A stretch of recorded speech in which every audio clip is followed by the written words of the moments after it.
오늘 제가 여러분과 함께 살펴보고자 하는 말씀의 제목은 사랑의 기술이라는 제목입니다.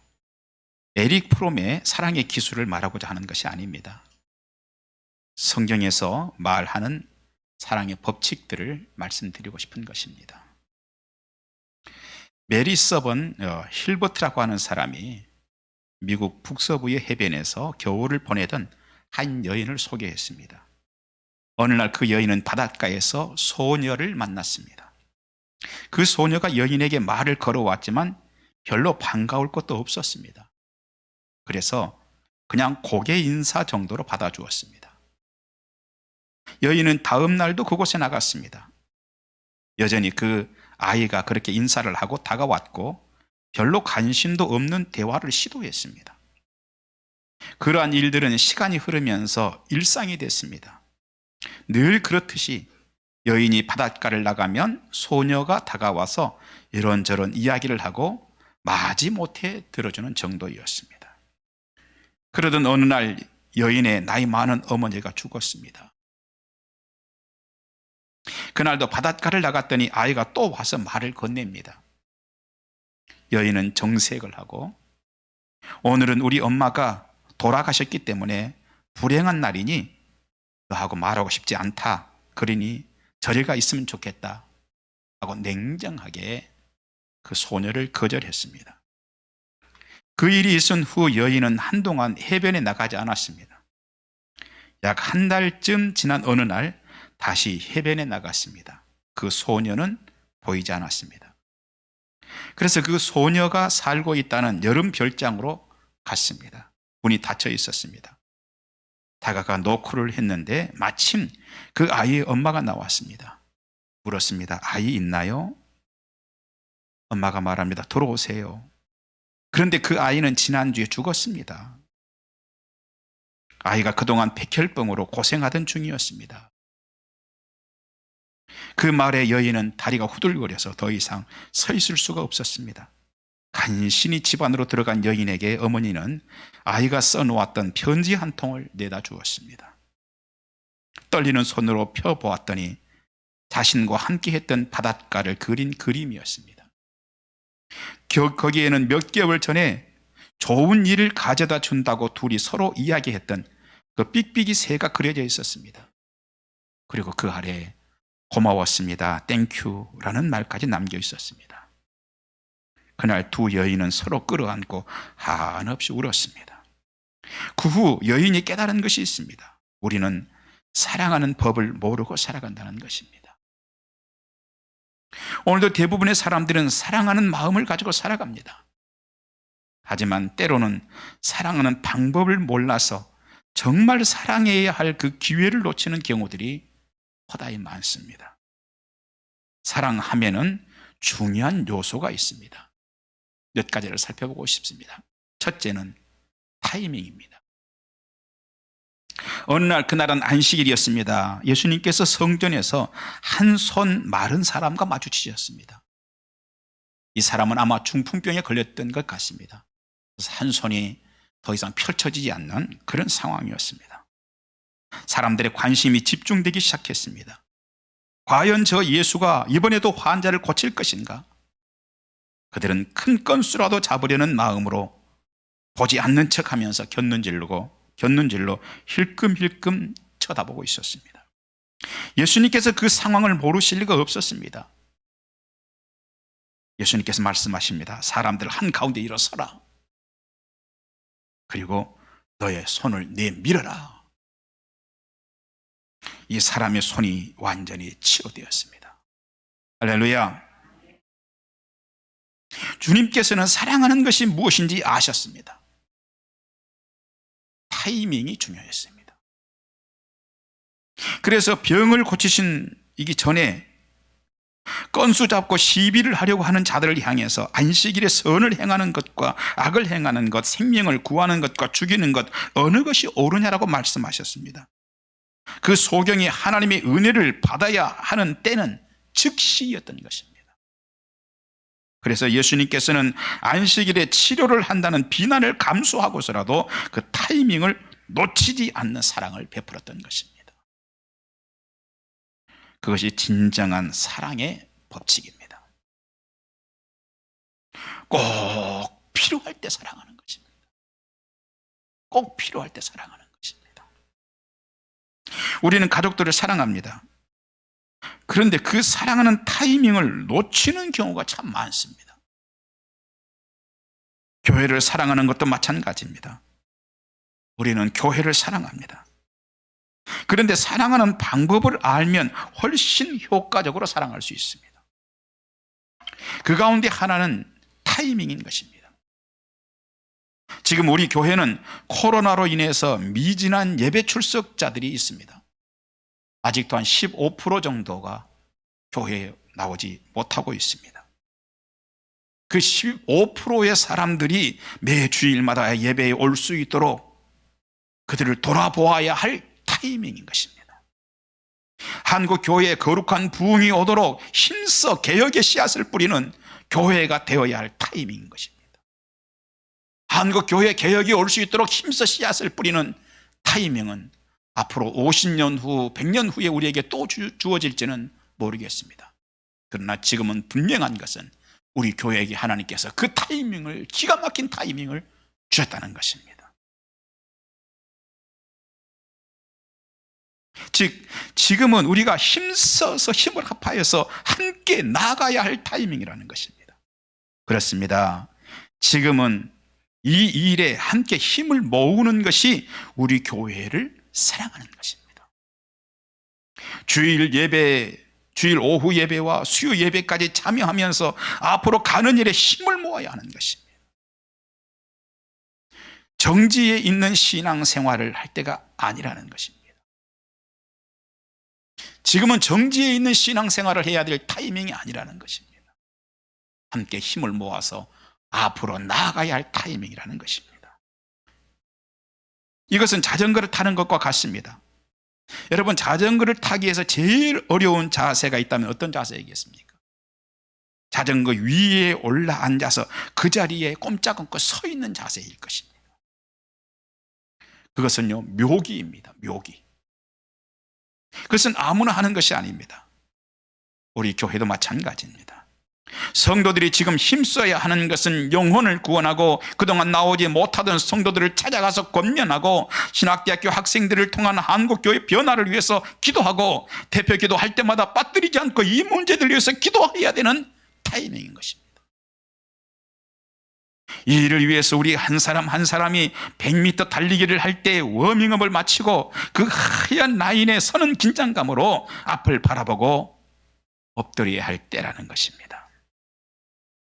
막상 달리게 된다면 나의 불편함은 감내하고 최고 선두에 서시기 바랍니다. 그것이 우리가 이 시점에서 우리 교회를 사랑하는 타이밍입니다. 분명한 것은 이제 그 엔진을 돌리고 동력의 파워를 왱 높여서 그동안 우리가 그렇게 나가고 싶어하던 방향으로 나아가야 할 때가 됐다는 것입니다. 가정에서도 마찬가지입니다. 지금은 가정의 달 5월입니다. 가족들 가운데 사랑해야 할 타이밍을 놓치지 않기를 바랍니다. 우리가 평소 자녀들은 많이 사랑하죠. 때문에 이번 달만이라도 그동안 놓치고 있었던 부모님들에 대한 사랑을 표하시기 바랍니다. 그리고 형제들 사이에도 그 사랑을 표하시기 바랍니다. 지금은 그렇게 해야 할 때입니다. 사랑은 타이밍이 중요합니다. 두 번째, 내 방식이 아닌 그대의 방식으로 하는 것이 진정한 사랑입니다. 그 말은 내 생각대로 사랑하지 않고 그가 필요로 하는 대로 사랑하는 것입니다. 어느 날 간디가 열차를 탔습니다. 출발한 열차가 조금 가는데 간디의 신발 한 짝이 철도 밖으로 그냥 뚝 떨어져 버리고 말았습니다. 어떻게 하면 좋겠습니까? 간디는 한쪽 신발을 마저 벗어가지고 밖으로 휙 집어던집니다. 사람들의 눈이 휘둥그레졌습니다. 그때 간디는 이제 잠시 후 날이 밝으면 농부들이 이곳을 지나갈 걸세. 그런데 한 농부가 횡재를 해서 신발 한 짝을 주었지만 그 횡재가 무슨 소용이 있겠는가? 신발 한 짝만 있으면 아무런 소용이 없는 것이지, 나는 어차피 그 신발 찾기는 어렵고 하니 내게 있는 한 짝을 던져 놓으면 그 사람은 가장 유익한 횡재를 하는 것 아니겠는가 라고 했습니다. 사랑의 방법을 알면 참으로 유익한 사랑을 나눠줄 수 있습니다. 그것은 내 방식대로가 아니라 그대의 방식대로예요. 우리 옆에 분들과 인사 한번 하십시다. 내 방식이 아니라 그대의 방식으로.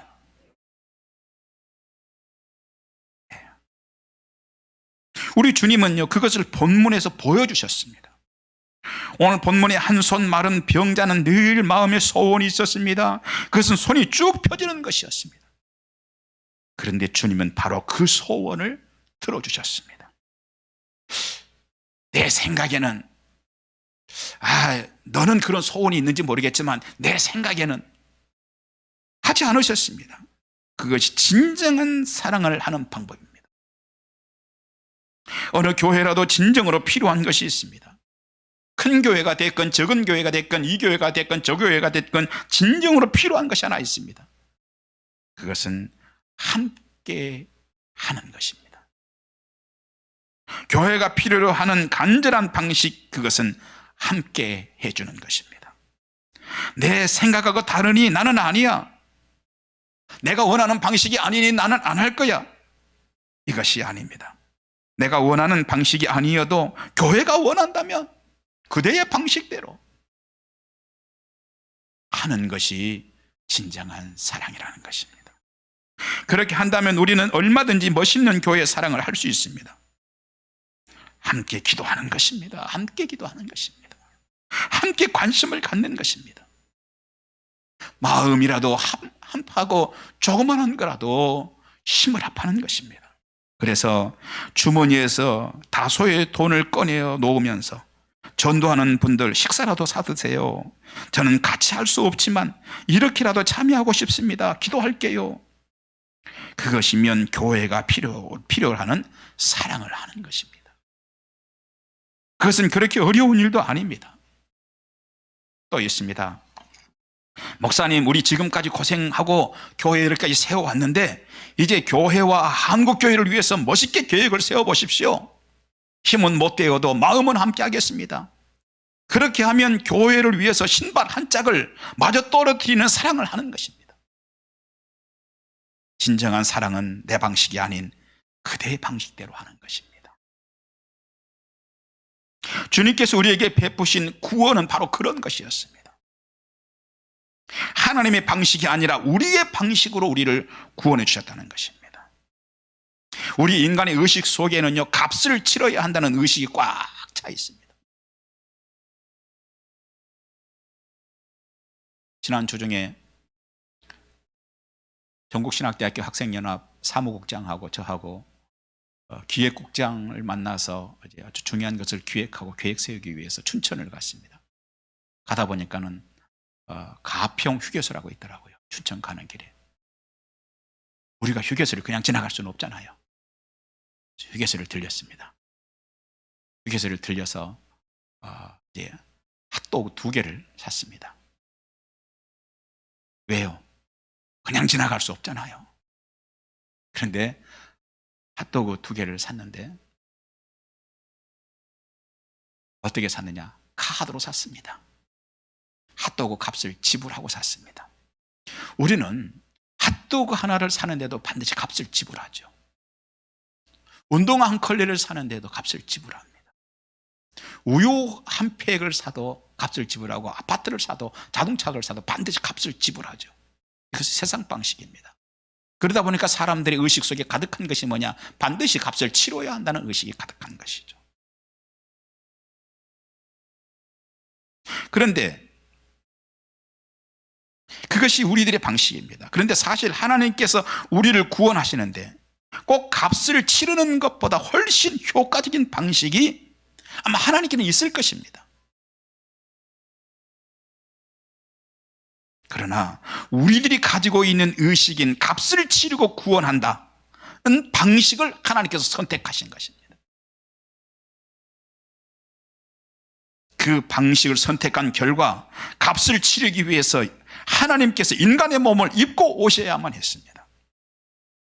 하나님께서 십자가에서 그 비참한 고통을 당하면서 피 한 방울 남김없이 쏟고 죽어서 여러분이 지은 죄의 값을 갚아야만 했던 것입니다. 하지만 하나님께서는 가장 편한 하나님의 특별하고 효율적인 방식이 아니라 죽음으로 갚아야 하는 인간의 방식인 그 십자가의 길을 가셨던 것입니다. 이것이요 진정한 사랑의 방법입니다.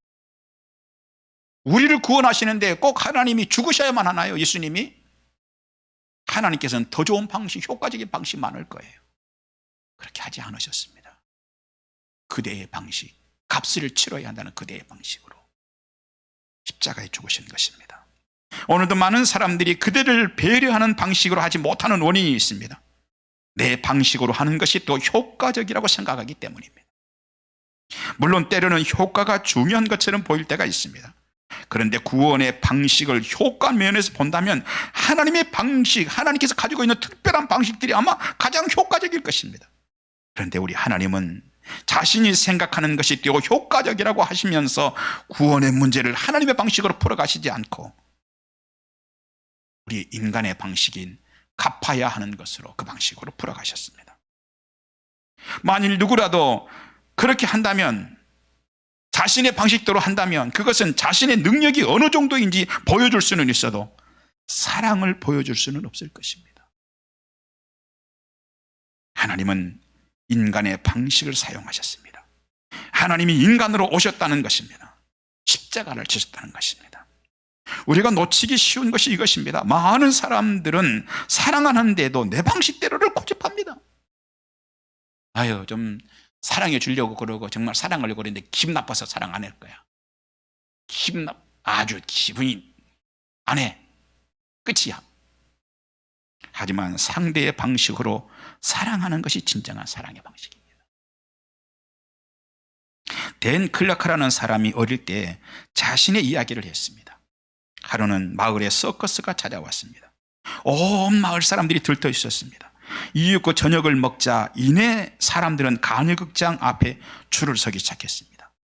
클라크와 아버지는 맨 뒤쪽에 서 있었는데 바로 그 앞에는 아이들이 8명이나 되는 대가족을 데리고 온 부부가 줄을 서서 표를 끊으라고 기다리고 있습니다. 아이들은 평생 처음 보는 서커스 구경에 대해서 들떠 있었습니다. 이 일을 주선한 남편에게 부인은 남편의 손을 꼭 잡고 당신은 정말 멋진 사람이에요 라고 말하자 남편은 아내에게 뭐라고 했겠어요? 당신도 충분히 아름답소. 분위기가 너무 좋습니다. 이윽고 차례가 됐습니다.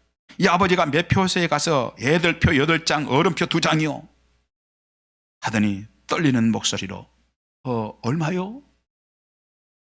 돈이 모자란 겁니다. 하지만 아이들 때문에 돌아갈 수도 없는 상황입니다. 그때 그 남자 옆으로 쓱 다가간 클라크의 아버지가 주머니에서 20달러를 땅에 떨어뜨렸습니다. 그리고는 그것을 주워가지고 당신 주머니에서 이것이 떨어졌어. 그리고는 건네주었습니다. 클라크 아버지의 손을 잡은 남자의 눈에는 눈물이 가득했습니다. 그날 클라크와 아버지는 서커스를 보지 못하고 그냥 집으로 돌아왔습니다. 왜냐하면 자신들도 충분한 돈이 없었기 때문입니다. 하지만 그날 그 아버지는 아들에게 평생 배워도 못 배워둘 진정한 사랑을 가르쳤습니다. 그것은 내 방식대로 사랑하지 않는 것이었습니다. 그대의 방식대로 사랑하는 것이었습니다. 오늘 본문에서 주님께서는 우리를 감동하시도록 하시고 계십니다. 한 손 마른 환자를 그 많은 사람들 앞에 세워놓고 여러 가지로 진찰하지 않았습니다. 몇 년부터 아팠어? 왜 아프게 된 거야? 그래, 지금 상황은 어때? 물어보지 않았습니다. 주님은 그 사람을 배려하셨습니다. 단 몇 마디를 하십니다. 그것이 전부입니다. 그것은 다른 병자를 고치실 때에도 언제나 마찬가지였습니다. 주님께서는 사랑하는데 내 방식대로 하지 않으셨던 것입니다. 그대의 방식대로 하셨습니다. 우리도 누군가를 사랑하는데도 내 방식대로 하면 나도 시험에 빠지고 주변의 사람들도 속이 상하는 경우가 많습니다, 여러분. 교회를 사랑하는데도 마찬가지입니다. 그래서 가장 좋은 것이 있습니다. 그대의 방식대로. 그렇다면 이제 가정 안에서 그대의 방식대로 하시기 바랍니다. 아내의 방식대로 하십시오. 남편의 방식대로 하십시오. 부모님의 방식대로 하십시오. 자녀들의 방식대로 하십시오. 교회를 섬길 때에도 그렇게 하십시다. 우리에게 영원하신 그분은 누구예요? 주님이십니다. 영원한 그대는 내가 사랑하는 주님이십니다. 교회에서는 그대의 방식인 주님의 방식대로 주님을 사랑하자는 것입니다. 그 주님의 방식 가운데 가장 중요한 것은 실제로 십자가를 지시고 오늘도 우리를 버려두지 않고 실제로 함께하는 것이었습니다. 주님의 방식은요, 실제로 행동하는 것입니다. 오늘 마지막 세 번째 주제입니다. 실제로 수고가 따르는 사랑을 하면 진실한 사랑을 하는 것입니다. 데살로니가 전서 1장 3절에서는 사랑의 수고라고 했습니다. 여러분, 사랑 없는 수고는요, 헛된 것이고 수고 없는 사랑도 헛소리입니다. 사람은 땀이 되었건 물질이 되었건 눈물이 되었건 수고를 해야 합니다. 성도의 사랑은 실제적이어야 하는 것입니다.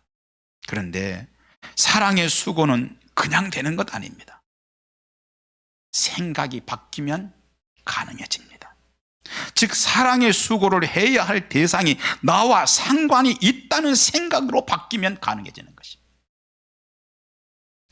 교회에서 하는 충성도 마찬가지입니다.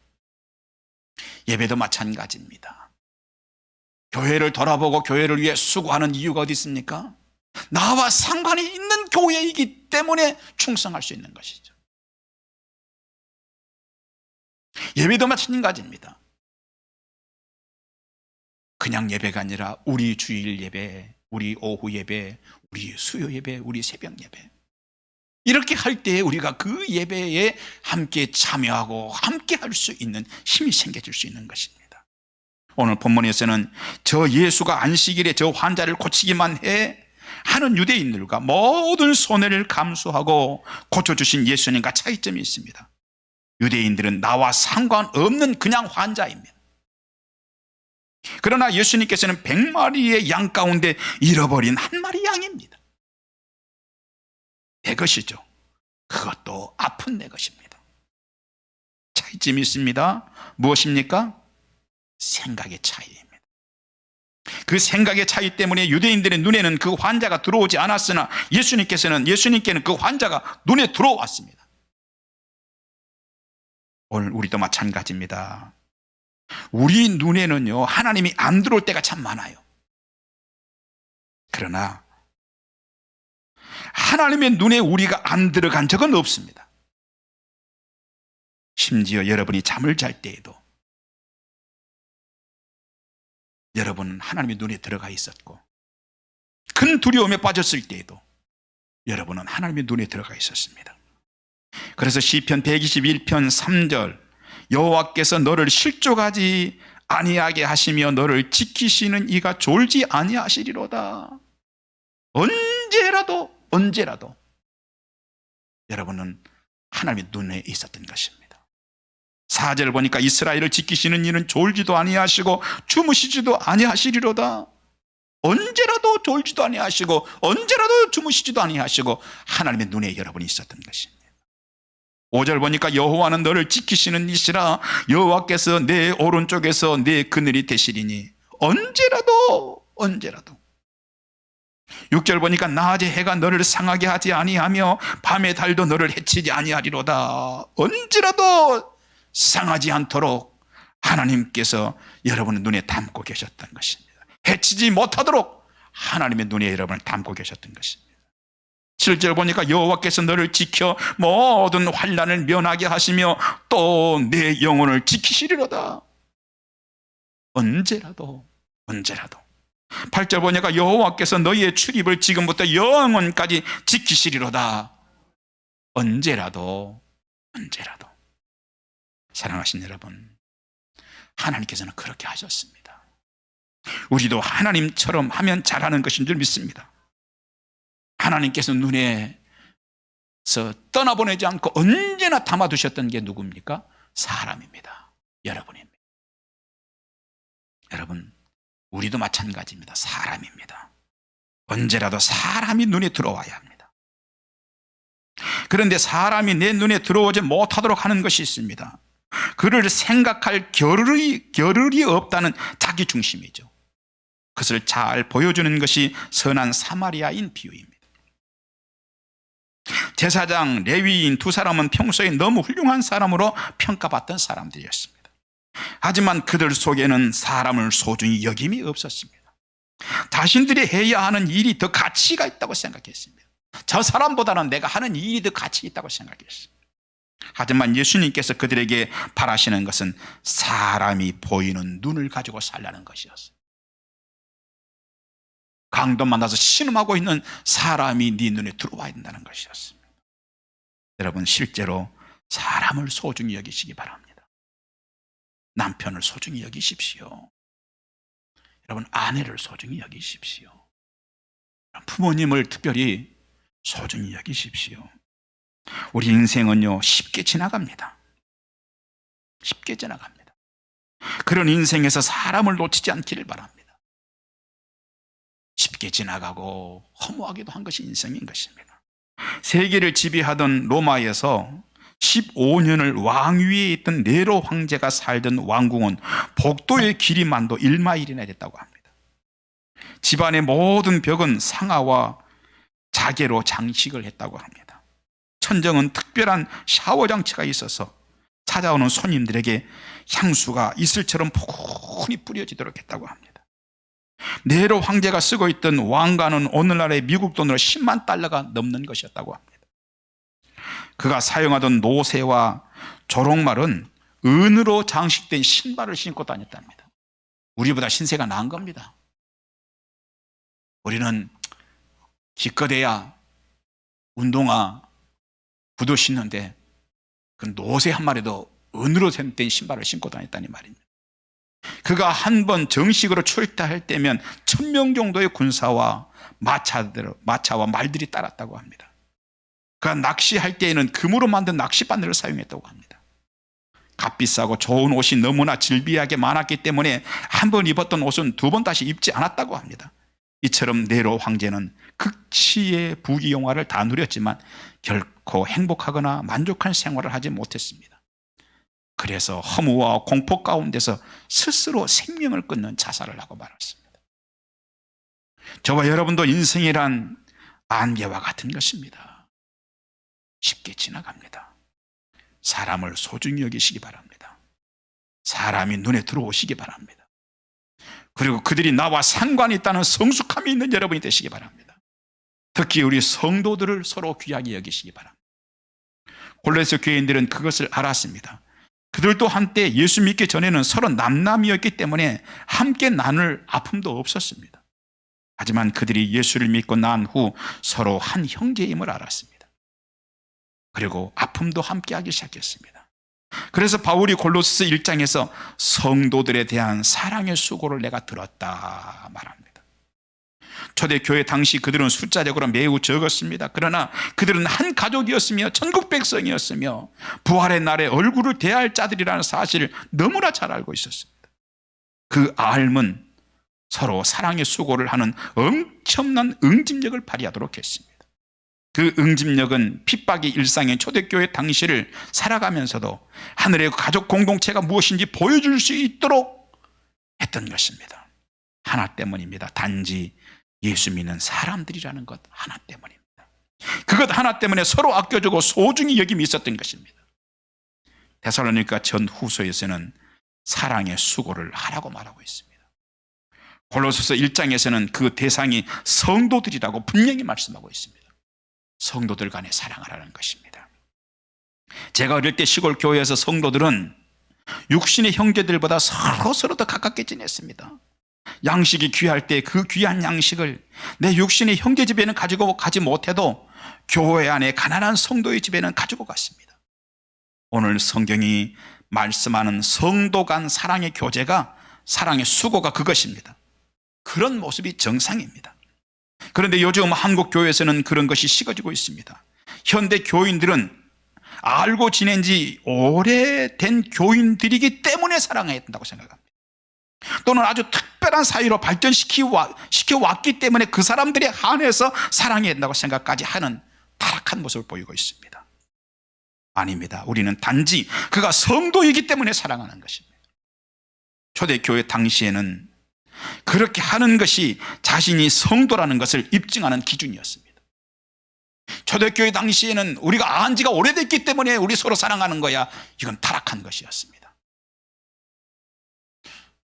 나하고 친하니까 내가 사랑하는 거야, 이것은 자신이 스스로 성도라고 하는 것을 입증하지 못하는 것이었습니다.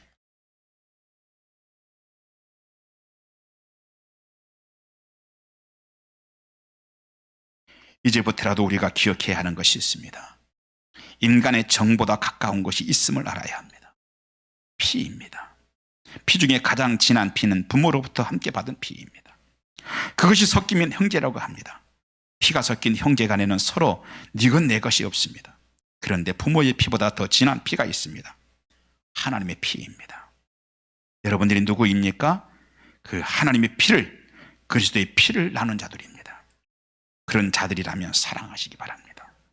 거기에 수고를 더 얹으시기 바랍니다. 실제적인 것이 되도록 하시기 바랍니다.